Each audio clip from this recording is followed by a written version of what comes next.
Welcome. To understand how an Oracle database achieves its world-class performance, it's important to understand its memory architecture. To keep things interesting, I'll be breaking down each topic into three parts. What is it? Why do we need it? And how do we implement it? Let's begin and understand the what is it part. Oracle database memory structure is divided into two parts. The SGA, also known as System Global Area, and the PGA, which is known as Program Global Area. The SGA is a shared memory region. That means all the users or processes within an Oracle instance can access it.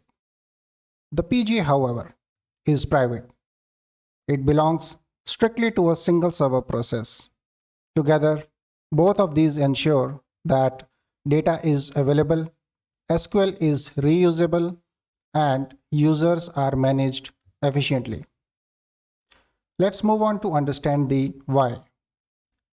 Why do we need this complex layer of memory? And it comes down to just one word: latency. Accessing data on a physical disk is thousands of times slower than accessing it in RAM. We need the memory architecture to act as a high-speed buffer. Without it, every single query would require a physical I/O, dragging performance to a halt. But it's not just about speed, it's also about concurrency. The memory architecture allows thousands of users to access the same piece of data simultaneously without creating a bottleneck. It stores execution plans, so the database doesn't have to rethink on how to run a query every time it's called. And it manages the behind-the-scenes cleanup that keeps the system stable.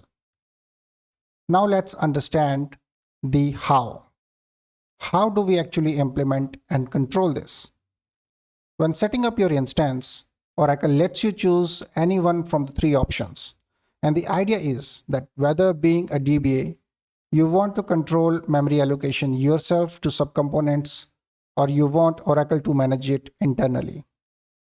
Both SGA and PGA have further subcomponents, which we will see in a while, and we'll know them in coming videos. But it's important to plan your strategy.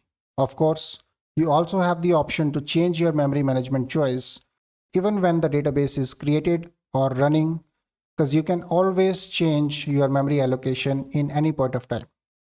So, starting with option 1, automatic memory management. You set a memory target parameter, and Oracle manages the exchange between the SGA and PGA dynamically. Option 2, automatic shared memory management. You define the SGA and PGA memory limits, and Oracle then automatically sizes the individual pools within the SGA based on the workload. And option 3, manual management.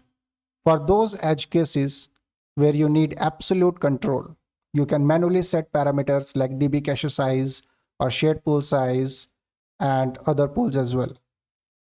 The goal is always to find the sweet spot, giving Oracle enough RAM to minimize the disk I/O, but leaving enough room for the operating system to breathe. So to sum up, understanding the big picture of SGA and PGA is the first step. But to truly master performance tuning, we have to look inside the SGA and explore the individual components that makes up for it. Each pool has a specific job, from caching data blocks to storing SQL syntax.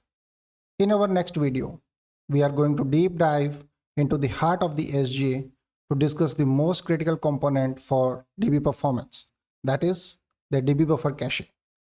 We will look at how Oracle decides which data stays in memory and which gets pushed out.